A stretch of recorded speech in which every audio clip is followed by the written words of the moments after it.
রয়েছে, তেমনি একইভাবে যারা আমাদের ডাকে পুরো দেশের মানুষ জীবন দেওয়ার কথা, বিন্দুমাত্র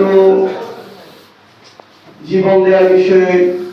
চিন্তা না করে, তাদের যে রক্ত ঝরেছে সে বিষয়ে চিন্তা না করে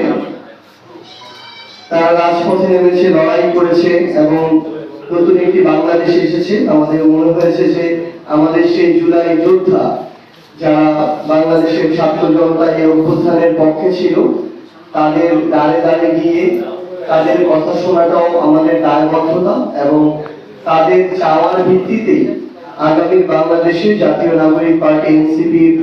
ইশতেহার তৈরি হবে, যে ইশতেহারের উপরে দাঁড়িয়ে জাতীয় নাগরিক পার্টি এনসিপি সংসদে জনগণের প্রতিনিধিত্ব করবে। তো আমাদের জুলাই অভ্যুত্থানের বর্ষপূর্তি উপলক্ষে আমাদের যে কর্মসূচি, এই কর্মসূচির সার্বিক বিষয়ে এই পর্যায়ে কথা বলবেন জাতীয় নাগরিক